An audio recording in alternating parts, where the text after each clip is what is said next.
দিন মনে হয় আমাদের আসতেছে যে জুমা আমাদেরকে ঘরে পড়তে হবে। হ্যাঁ হ্যাঁ, দিন আসতেছে আমাদেরকে জুমা ঘরের ভিতরে পড়তে হবে, মসজিদে পড়া যাবে না।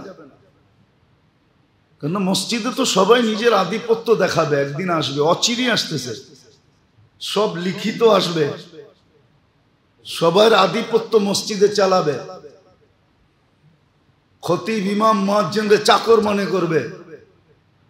ওই দিন আমাদেরকে হুকুম দেওয়া হয়েছে ঘরে জুমা পড়ে নিও, আমরা ঘরে জুমা পড়ব। ওই দিন আর মসজিদে জুমা হবে না। হ্যাঁ হবে, যারা পড়ানোর পড়াবে, কিন্তু আসলে যারা জুমা পড়বে ওরা ঘরেই পড়বে। বলবে হবে, হবে না না হবে ওটা কিতাব খুলে দেখা যাবে, হবে না না হবে। রাগ হয়েন না,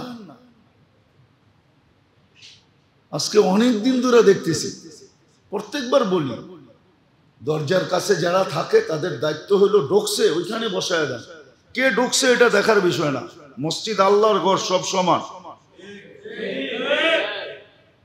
এইখানে বড়ত্বের কিছু নাই। যে মসজিদে এসে ছোট না হইতে পারবে ওকে লেখা নেওয়া উচিত। মসজিদে এসে যদি বড়ত্ব দেখায় যে আমি বড়, এটা আল্লাহর ঘর, আল্লাহর চেয়ে বড় কেউ নেই। রব্বাকা ফাকাব্বির। এই ছেলে, অনেক সময় দেখি আমরা, আপনারা খেয়াল রাখেন না, এটা তো ও গুনাহগার, যে ঢোকে সেও গুনাহগার হয়, আপনারও হন।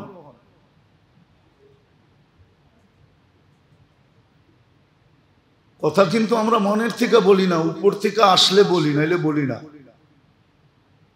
আমরা কিছু শিখা আসি না।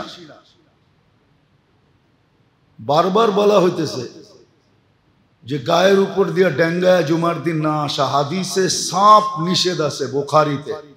কোন এরকম হাদিসের কিতাব নাই যেটার ভিতরে নিষেধ না আছে।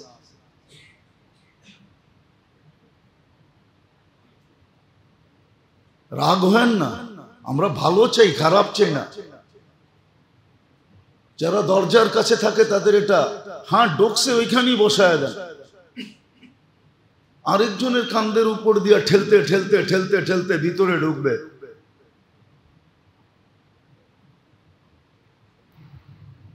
দিন মনে হয় আমাদের আসতেছে যে জুমা আমাদেরকে ঘরে পড়তে হবে। হ্যাঁ হ্যাঁ, দিন আসতেছে আমাদেরকে জুমা ঘরের ভিতরে পড়তে হবে, মসজিদে পড়া যাবে না। কেন মসজিদে তো সবাই নিজের আধিপত্য দেখাবে, একদিন আসবে, অচিরই আসতেছে, সব লিখিত আসবে, সবার আধিপত্য মসজিদে চালাবে, খতিব ইমাম মুয়াজ্জিনদের চাকর মনে করবে।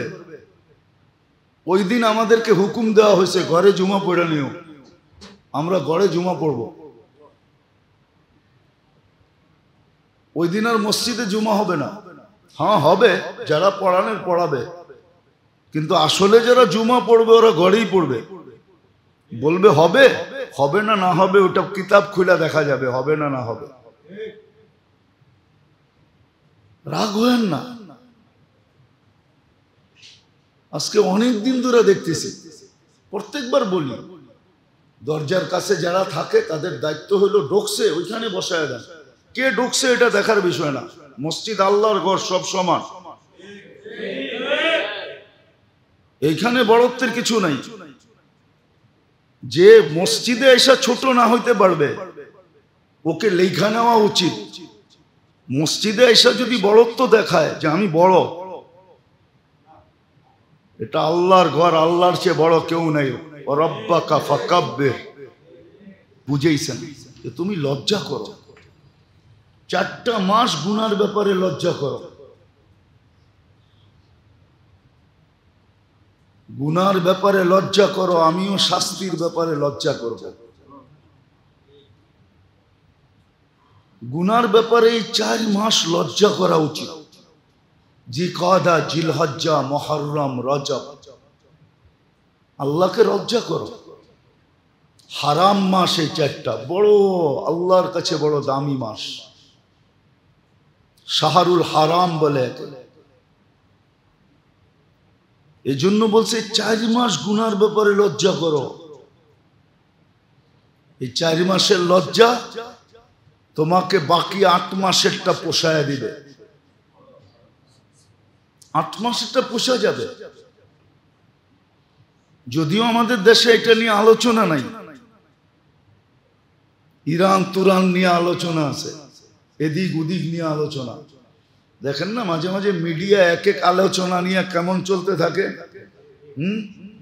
হ্যাঁ, খায়া না খায়া কোনো কাম নাই, এক এক আলোচনা নিয়ে সারা মিডিয়া তোলপাড় চলতে থাকে, ঠিক না? এখন একটা নিয়ে চলতেছে, আমি বলতে চাইতেছি না, যারা মিডিয়া দেখে একটা নিয়ে তোলপাড় চলতেছে, ঠিক না? যার যেমনে মনে চায় সমাধান দিতেছে। আসলে এটা না, আসল যেটা আলোচনা হওয়ার দরকার ছিল যে এই 4 মাস উম্মতের উচিত, আমাদের উচিত গুনার ব্যাপারে আল্লাহকে লজ্জা করা উচিত। লজ্জা করা উচিত যে আমি 4 মাস গুনাহ করব না, সাধ্য অনুযায়ী, ইচ্ছাকৃতভাবে। হ্যাঁ, ভুলে হয়ে গেল, তাহলে এটা তো আগেই ঘোষণা আছে, রুফিয়ান উম্মতি আল খাতাউ ওয়ান নিসিয়ান। আল্লাহর রসুল আগেই ব্যবস্থা করায় রাখছেন, আল্লাহর থেকে সিগনেচার করায় নিছেন। আমার উম্মত যদি ভুল করে তাহলে কি করবেন, ওটাও কি ধরবেন? তা আল্লাহ বলছে, বন্ধু আপনার উম্মত ভুল করলে মাফ করে দেব। ভুল করলে কি? হ্যাঁ, মাফ করে দেব। ভুল করলেও মাফ করে দিব, ভুলে করলেও মাফ করে দেব। একটা হলো ভুল করা, যেরকম করা দরকার ছিল ওরকম করে নাই, ভুল করছে। আর একটা হলো ভুলে করছে, দুটোটা মাফ করে দেব। এটা সিগনেচার করা আছে, মাফ করে দিন। হ্যাঁ, তারপরেও যদি তওবা করে নিজে অনুতপ্ত হয় তো এটা তো মাফ হয়েই আছে। তাহলে এই অনুতপ্তের কারণে বিরাট বড় একটা সওয়াবের ঘাটতি ধরায় দিন। 4 মাস আমাদের উচিত। 1 মাস তো চলে গেছে, সামনে আসতেছে রজব আসবে, কিন্তু 3 মাস কিন্তু জিকাদা রানিং চলতেছে। আমাদের উচিত গুনার ব্যাপারে লজ্জা করা। যদি গুনার ব্যাপারে লজ্জা করতে পারলেন তাহলে ইনশাআল্লাহ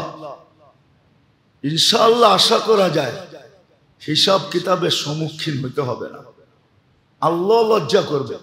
এজন্য আল্লাহ নিজেই বলছেন, ইস্তাহি ইনদা মাসিয়াতি, গুনার ব্যাপারে আমাকে লজ্জা করো, আস্তাহি ইনদা আদাবি, শাস্তির ব্যাপারে আমিও লজ্জা করব, তোমাকে শাস্তি দিব না। এই জন্য বড় খেয়াল রাখা উচিত। যদি আমি চাই যে আমি হিসাবের সম্মুখীন হতে চাই না, সত্য আল্লাহর রসুল বড় আফসোসের সাথে বলছেন, আমার উম্মত যে হিসাব কিতাবের সম্মুখীন হবে বড় কঠিন হবে, কঠিন। আল্লাহর রসুলের চোখে পানি চলে আসছে, আমাদের চোখে আসুক আর না আসুক, বড় কঠিন হবে, কঠিন। এই জন্যই বড় দুঃখের সাথে বলছেন যে উম্মত হিসাব কিতাবের সম্মুখীন হতে চাও না, বরং সময়গুলাকে কাজে লাগায়া, যেমন জিকাদা এখন চলতেছে, এখন থেকে দেখেন মোটা মোটা গুনাহকে ছেড়ে দেন, লজ্জা করেন, গুনার থেকে বেঁচে থাকেন। কি হইল, 4 মাস টেলিভিশন না দেখলে কি হবে? দুনিয়া যদি কিয়ামত হয়ে যায় তো আপনার খবর টেলিভিশন দেখে জানার দরকার হবে না, বাতাসেই পেয়ে যাবেন আপনি। কি বাতাসেই? খবর পাওয়া যাবেন না, যাবেন না। মোটা মোটা কোনো খবর যদি দুনিয়ার থাকে তাহলে আপনি বাতাসেই পাওয়া যাবেন। 4 মাস টেলিভিশনে চোখ বুলাইলেন না, টেলিভিশন চালাইলেন না, কি হয়ে যাবে? এমন ক্ষতি হয়ে যাবে? হ্যাঁ, আজে বাজে জিনিস দেখলেন না নেটে, ক্ষতি হয়ে যাবে? কিচ্ছু হবে না।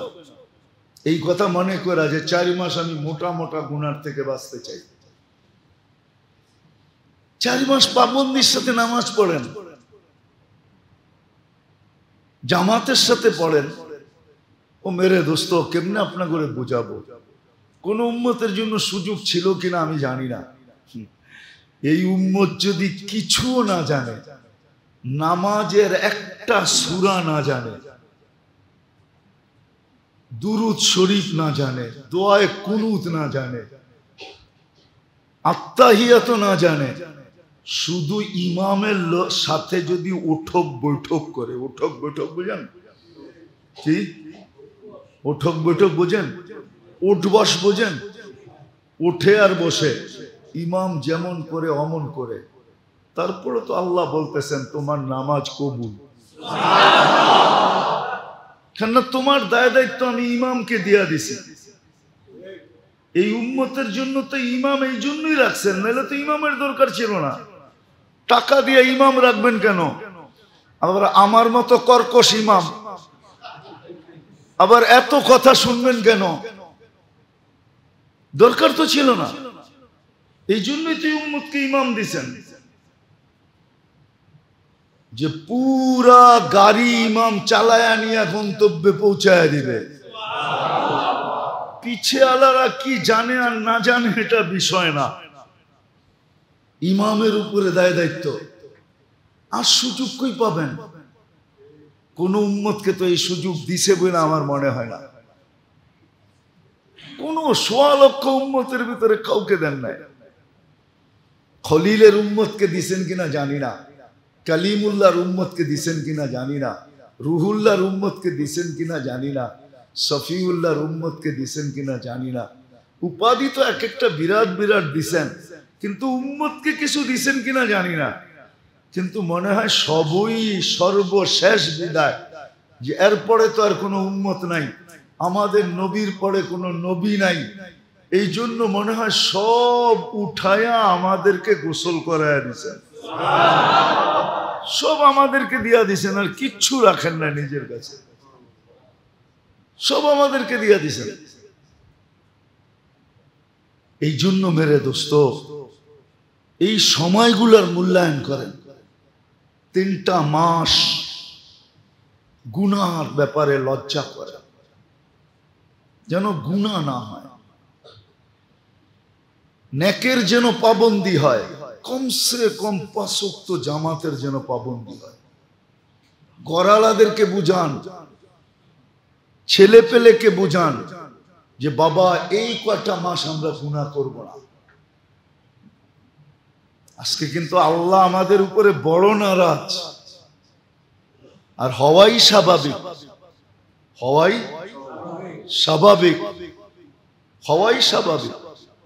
যাকে কর্মচারী ম্যানেজারকে যদি সর্ব ফ্যাসিলিটি দিয়া থাকে, গাড়ি দিছে, বাড়ি দিছে, হ্যাঁ, উঁচা মানের বেতন দিছে, তারপরও বইলা দিছে যখন কোনো কিছু প্রয়োজন হয় আমার কাছে বইলা নিয়ে নিও, ঠিক না? তারপরও যদি সে লুকায়া যাবে ঢুকায়, তারপরও যদি লুকায়া, কেমন হবে? কেমন হবে? আরে বলেন না, মনে হয় বোঝেন নাই। গাড়ি দিছে, বাড়ি দিছে, উঁচা মানের বেতন দিছে, আবার বইলা দিছে প্রয়োজন হইলে আমাকে বইলা নিও, যা লাগে তা নিও, ঠিক না?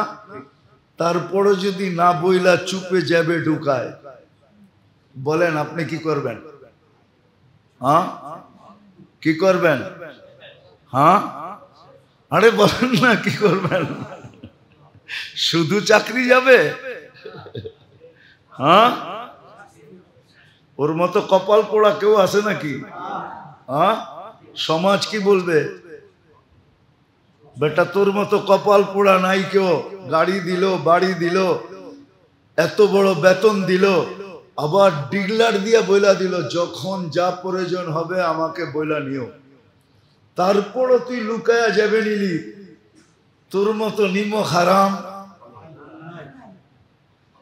মনে হয় দুনিয়ার গিনিস বুকে ওর নামটা লেখা হবে যে তোর মতো এরকম অপদার্থ মনে হয় দুনিয়ায় কেউ নাই।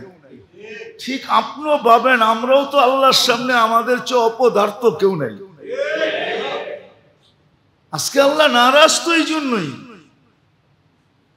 যে তোমাদেরকে কিনা দিলাম, সবই তো দিয়ে দিলাম, কেননা তোমাদের পরে কেউ নাই, কার জন্য রাখবো? সবই তো তোমাদেরকে দিয়া দিলাম, তারপরও তোমরা লুকায় নাফর যাবে নাও। আজকে যে আল্লাহ নারাজ, প্রতিশোধ নিতেছেন না শুধু বন্ধুর কারণে, মুহাম্মাদুর রাসূলুল্লাহ সাল্লাল্লাহু আলাইহি ওয়াসাল্লামের কারণে। মুহাম্মাদুর রাসূলুল্লাহ সাল্লাল্লাহু আলাইহি সাল্লামের কারণে প্রতিশোধ দিতেছেন না, নাইলে তো সমূলে ধ্বংস করে দেওয়ার কথা ছিল। এই জন্য আমার কথা বোঝেন, নিজেও বাঁচেন, গরালাদেরকেও বাঁচান, পরিবেশকে বাঁচান। যে এই 4 মাস, এই 3টা মাস সামনে আসতেছে একসাথে, জিকাদা চলতেছে, জিলহজ্জা, মুহররম, তারপরে গ্যাপ দিয়ে আসবে আবার রজব। গুনার ব্যাপারে আল্লাহকে লজ্জা করো, গুনার থেকে বাঁচা,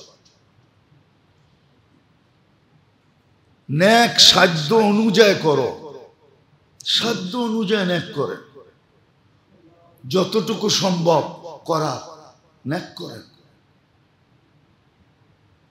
নেক করেন, নেক করেন যতটুকু সম্ভব। নামাজ পাবন্দির সাথে পড়েন, কিন্তু আফসোস তো এখানেই, 3 ওয়াক্তে তো কিছু মুসল্লি দেখা যায়, 3-4 ওয়াক্তে, কিন্তু ফজরে তো কোনো মুসল্লি দেখা যায় না। সব মনে হয় রাত্রে আকাশে চলে যায়, সূর্য উঠার পরে মনে হয় আকাশ থেকে নেমে আসে, মনে হয় না কেউ মহল্লায় থাকে। বাড়িগুলা মনে হয় রাত্রে ফাঁকাই থাকে, ঠিক না? না, মনে হয় না কেউ মহল্লায় থাকে, নাহলে কেন মসজিদ বলে না?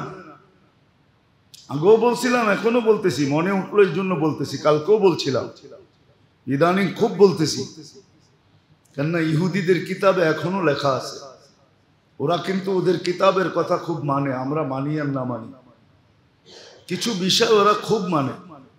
ওদের কিতাবে লেখা আছে মুসলমানদের ফজরের জামাত আর জুমার জামাত যেদিন সমান হবে, ওদিন বিজয়ের পালা শুরু হবে। আপনি আপনার ফজরের মুসল্লি মনিটরিং করেন আর না করেন, ওরা কিন্তু ডেলি করে যে মুসল্লি বাড়তেছে না কমতেছে। যেদিন বাড়া শুরু করবে ওদিন ওদের দিলের ভিতরে কাঁপুনি শুরু হবে, কেননা যেদিন ফজরের জামাত আর জুমার জামাত সমান হবে মুসলমানের, ওই দিন অটোমেটিক বিজয়ের পালা শুরু হবে। ইহুদিদের কিতাবে এখনো লেখা আছে, এই পয়েন্ট লেখা আছে ওদের। এই জন্যই তো চ্যানেলের পরে চ্যানেল কেন বাড়াইতেছে? কে বাড়াইতেছে চ্যানেল? কারা বাড়ায়? আপনারা বাড়ান। কোত্থেকে চ্যানেল বাড়ে? যে সারা রাত চ্যানেল দেখানে লাগায়া দাও যাতে ফজরের নামাজ ফাঁকি হয়ে যায়, ফজরের নামাজে মুসল্লি না হয়, মুসলমান ফজরের নামাজে না আসে। কেননা 2 ওয়াক্তের নামাজ তো এরকম যেটা পড়ার উপরে জান্নাতের গ্যারান্টি আছে, গ্যারান্টি। ফজর আর আসর, মান সাল্লাল বারদাইন দাখালাল জান্নাহ। 2 ওয়াক্ত নামাজ যে পাবন্দির সাথে পড়বে জান্নাত অবধারিত। ফজর আর কি আসর, ফজর আর আসর, ফজর আর আসর। এসা তো এরকম নামাজ পড়া ঘুমাইলো, যদি উঠলো তো ছোয়াবের গাঠটি নিয়ে উঠলো, আর যদি না উঠলো তো সিধা জান্নাতের ভিতরে যেয়ে উঠবে।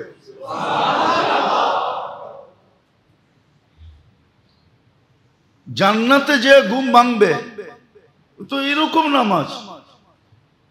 কিন্তু উম্মত তো মানতে চায় না। যাক, আমার যেটা বুঝানোর ছিল ওটা বুঝাইতেছি। খোদার ওয়াস্তে আল্লাহ বড় নারাজ হয়ে গেছে।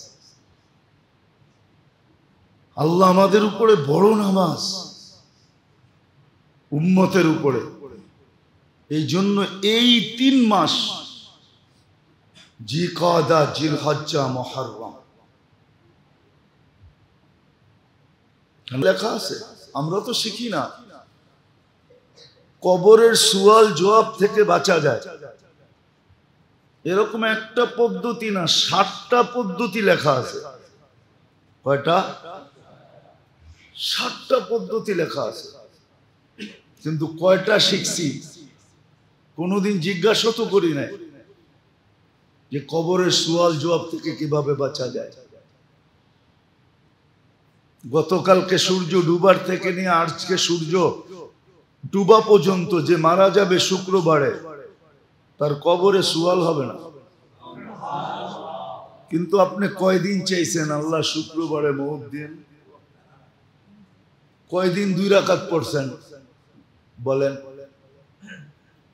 আজকের থেকে নিয়ত করেন, ডেলি দোয়া করেন আল্লাহর কাছে যে আল্লাহ মওত শুক্রবারে দিন, শুক্রবারের বাহিরে দিন না। আর 56 প্রকার শাহাদত আছে এই উম্মতের জন্য। 56 প্রকার, 56 ভাবে মরলে, 56 ভাবের যে কোনো ভাবে মরলে এই উম্মতের নামে শাহাদত লেখা হবে। কয়টা? 56। কয়টা দেওয়া হয়? 50 আরো 6টা, ঠিক না? হ্যাঁ, একটা হইতো, 2টা হইতো, 3টা হইতো, 4টা হইতো, 5টা হইতো, তাইলে বসতাম, পাইলেও পাইতে পারি, না পাইলেও না পাইতে পারি। এইখানে তো প্রকারই 56টা। কয়টা? হাফ সেঞ্চুরিও না, হাফ সেঞ্চুরির উপরে। তাইলে তো প্রশ্ন উত্তরের সম্মুখীন না হওয়ারও সুযোগ আছে। আফসোস, কিন্তু কেউ তো শিখে না, কেউ তো জানে না, জানতেও চায় না। 56 ভাবে এই উম্মত শহীদ হবে, এই উম্মত শহীদ। আল্লাহ যেন এই উম্মতকে কাঠগোড়ায় দাড়ি করাইতে চান না। কেননা দাঁড় হইলেই তো বন্ধু হয়তো একটু চেহারা মলিন হবে, বন্ধুর চেহারা মলিন করতে চান না, হাস্য উজ্জ্বল রাখতে চান। কেননা আল্লাহ রঙ্গিকা লা ইউখজিকা ফি উম্মতি, আপনার উম্মতের ব্যাপারে আমি আপনাকে লজ্জিত করব না। আল্লাহ বন্ধুকে লজ্জিত করতে চান না, বন্ধুর চেহারায় বাজ দেখতে চান না, বন্ধুকে হাস্য উজ্জ্বল দেখতে চান। দুনিয়ায় যেমনই হয়ে গেছে হয়ে যাক, কিয়ামতের মাঠে যেন হয় না। এই জন্য আল্লাহ এক জাল বিছায়া দিয়েছে। কথাগুলা বলার পিছনে একটা উদ্দেশ্য আছে, যাইতেছি আস্তে আস্তে ওই দিকে। একটু ভালো মতে বোঝা, কাজে লাগা, নাইলে এই জিনিসগুলোই কিন্তু দেখানো হবে যে তোমার জন্য এই সুযোগ ছিল, এই সুযোগ ছিল, এই সুযোগ ছিল, এই সুযোগ ছিল, একটাও তো তুমি কাজে লাগাইলে না। অপশন তো অনেকগুলো ছিল, আমরা তো 2-4টা অপশন রাখি নাই, আমরা তো অগণিত অপশন রাখছি, অগণিত সুযোগ রাখছি। তুমি একটাও কেন ধরলে না, ধরা দিলে না? তখন কি জবাব দিব? কি জবাব হবে ওই দিন? ওই দিন তো জবাব দিলে কাজে দিবে না। সত্য তো এটাই, মানুষ তো কাঁদবে, কিন্তু আজকে হুকুম আছে, ফালিয়াযহাকু কালিলান ওয়ালিয়াবকু কাসীরা। আজকে হুকুম আছে বেশি কাঁদো, হাসো কম, কাঁদো বেশি। কিন্তু একদিন তো মানুষ কাঁদবে, কান্না কোনো কামে দিবে না। কিন্তু আজকের কান্না কাজে দিবে। কান্না যদি নাও আসে, হ্যাঁ, কত মানুষই তো দেখি দুনিয়ার জন্য কান্নার ড্রামা করে, ঠিক না? ড্রামা বোঝেন? অভিনয় করে, কান্নার অভিনয় করে, ঠিক না? দুনিয়ার জন্য আল্লাহ তো কয় দুনিয়ালাদের দিল গলুক আর না গলুক, তুই কান্নার অভিনয় কর, আমাদের কুদরতি দিল গইলা যাবে, আমরা মেহেরবান হয়ে যাব। আবু বকর সিদ্দিক রাদিয়াল্লাহু তাআলা তো জিজ্ঞাসা করছে, জি ইয়া রাসূলুল্লাহ, কান্না যদি না আসে, আল্লাহ রাসূল বসে অভিনয় করলেও চলবে। অথচ আবু বকর সিদ্দিকের কান্না আসে না, এটা আবার প্রশ্নের কোনো বিষয় হয় নাকি?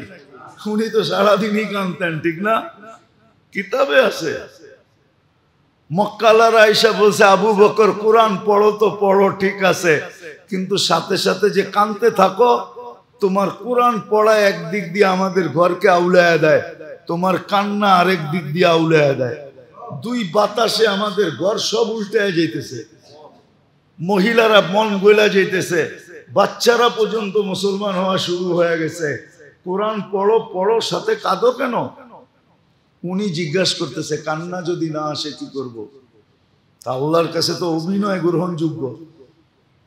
আজকে তো অভিনয় করতে পারে, অভিনয় তো করি না, কাঁদবো তো দূরের কথা, কিন্তু একদিন তো কাঁদবে। ওই দিন কান্না তো কোনো কাজে দিবে না, শুধু কান্দবে, পানিও গড়াবে। কতটুক পানি জমবে এটাও কোরআনে হাদিসে লেখা আছে, কতটুক পানি জমবে, পানির মাত্রা কতটুকু হবে। তো যেটা বুঝাইতেছিলাম মেরে দোস্ত, সত্য এটাই, সত্য এটাই। আজকে সুযোগ আছে, আজকে জীবনের মূল্যায়ন করা যায়, কেননা জীবনের গতি আমাদের কাছে না, জীবন যিনি দিছেন ওনার কাছে। এই জন্য জীবন অবিরাম যাত্রী, কোথাও বিরামহীন যাত্রী, কোথাও দাঁড়ায় না, চলতে থাকে, চলতেছে। কিন্তু হ্যাঁ, এটাকে কাজে লাগানো, এটা হলো বুদ্ধিমানের কাজ। আছে কিছু বুদ্ধিমান দুনিয়াতে এখনো আছে, যারা এখনই প্রস্তুতি নিতেছে। ওমর রাদিয়াল্লাহু তাআলা আনহুর কথা মতো, হাসিবু ক্বাবলা আন তুহাসাবু, তোমার হিসাব তুমি ডেলি কষো। এজন্য আল্লাহওয়ালারা বলে, আল্লাহওয়ালাদের বলা ছিল, এখনো বলেন, নিয়মও ছিল, ঘুমানোর আগে যোগ বিয়োগ করে ঘুমানো, যে আজকে গুনাহ কয়টা করলাম, নেক কয়টা করলাম। যদি দেখা যায় নেক কম হয়ে গেছে, গুনাহ বেশি হয়ে গেছে, তাইলে গুনাহ নেক বাড়ানোর কোনো অসুবিধা নেই। আমি ছোট একটা দেখাইতেছি, সুবহানাল্লাহি ওয়া বিহামদিহি, যে 100 বার পড়লো সুবহানাল্লাহি ওয়া বিহামদিহি, যে 100 বার পড়লো 1,25,000 নেকি পাবে। পড়তে 3 মিনিট লাগে, উঠতে 4 মিনিট। সুবহানাল্লাহি ওয়া বিহামদিহি, সুবহানাল্লাহি ওয়া বিহামদিহি, উঠতে 5 মিনিট লাগে। গুনাহ কতটুকু মাফ হবে এটা বাদই দিলাম, সমুদ্রের ফেনা পরিমাণ, গাছের পাতা পরিমাণ, বালুর কণা পরিমাণ গুনাহ মাফ হবে। যদি ঘুমানোর আগে 100 বার পড়া ঘুমায় গেল, 1,25,000 গুনাহ হওয়া তো কোনো কথা না। এরকম আরো অনেক আছে। সূরা ইখলাসে 3 বার পড়া ঘুমায় গেল, 1 খতম কোরআনের সমান। কি যদিও মতানৈক্য করবে কেউ, কিন্তু আমার একটা ধারণা, কিতাবের কথা না, ধারণা, যে 1 খতমের কোরআন আর দুনিয়ার সমস্ত গুনাহ এক পাল্লায় দিলে কোরআনের খতমের পাল্লা ভারী হবে। ওটা তো 3 বার সূরা ইখলাস পড়লেই পাইতেছেন, ঠিক না? এতটুক তো করে ঘুমানো যায়, এতটুক না করা যায়? কমসে কম হাত দুটা উঠায়া আল্লাহ তওবা করে ঘুমাইলাম, এতটুক তো বইলা ঘুমানো যায়, তাইলেও তো হয়। এই জন্যই আল্লাহ বান্দাকে সুযোগ রাখছে। এই কথাগুলো এই জন্য বললাম যে এখন কিন্তু জিকাদা চলতেছে, পরের মাসটাই জিল হজ্জা আসবে, পরের মাসটাই মুহররম আসবে। এই উম্মতকে হুকুম ছিল যে কমসে কম 4টা মাস আল্লাহকে লজ্জা করো। গুনাহ না করা মানে হলো আল্লাহকে লজ্জা করা, গুনাহ করা মানে হলো আল্লাহকে লজ্জা করলো না, লজ্জা পাইল না। দেখেন না, অনেক সময় দেখি আমরা, অনেক সময় দেখি আমরা 2 জুমা দেখা হবে, তারপরে আমি আল্লাহ নিয়ে গেলে হজে যাব 5 তারিখে, আবার 3 জুমা পরে বেঁচে আসলে দেখা হবে। এই জন্য খুব কাজে লাগানো চাই, গুনার থেকে বাঁচা চাই, যতটুক নেক পারি করা চাই।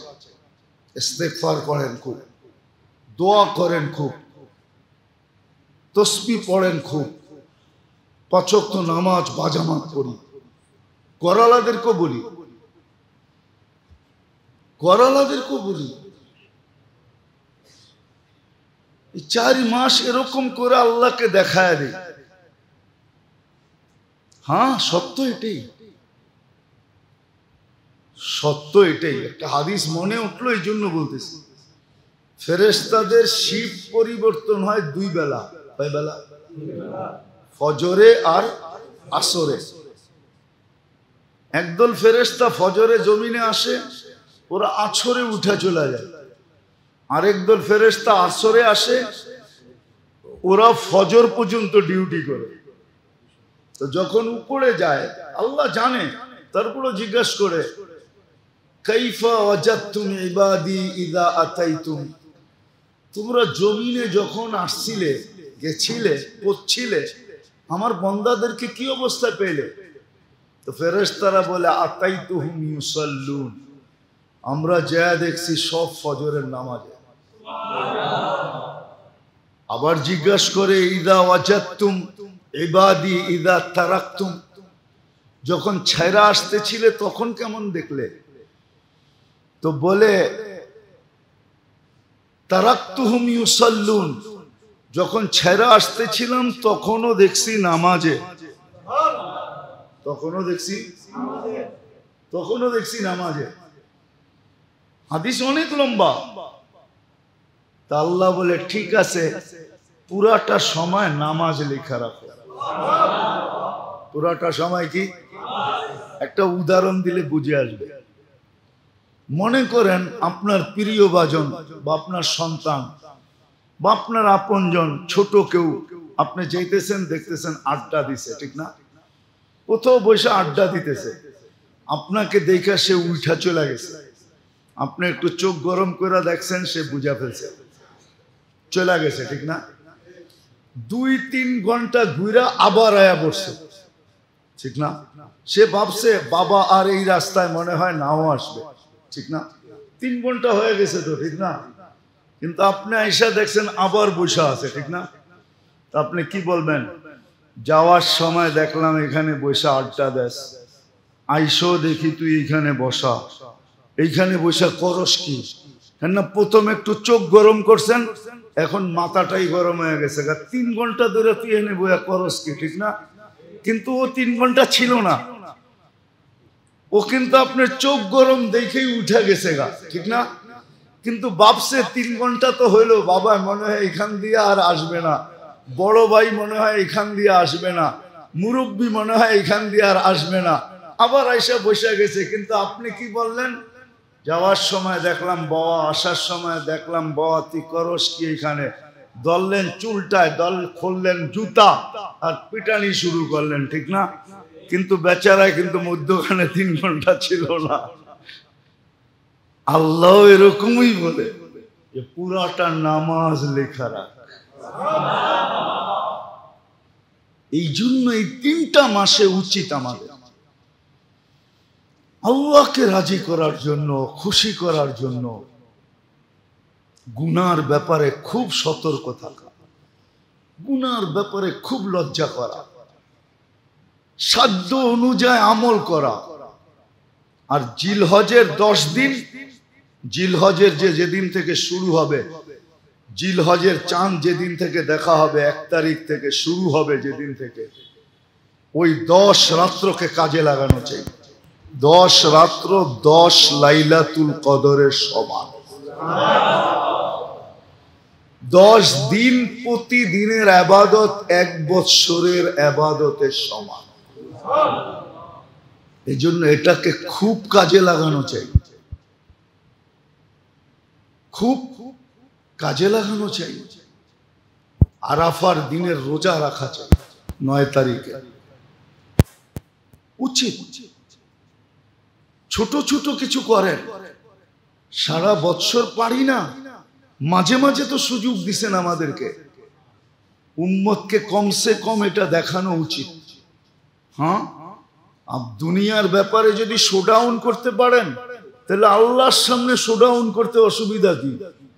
যদিও শব্দটা ভালো শোনা যায় না, সবাই মিলা যদি 10 তারিখ 10 দিন ইবাদতে লাগি, রাত্রগুলাকে ইবাদতে কাটাই, মসজিদে আসতে হবে না, ঘরে বসেই করেন। 10 রাত্র যেন কোনো মতে কাজে বেকার না কাটে, দিনগুলাতে ইবাদত করেন। বলে কাজ কাম করবো না, না করেন, এর ফাঁকে ফাঁকে করেন, তসবিহাত পড়তে থাকেন, দুরূদ পড়তে থাকেন, আল্লাহকে রাজি করেন, কাজে দিবে।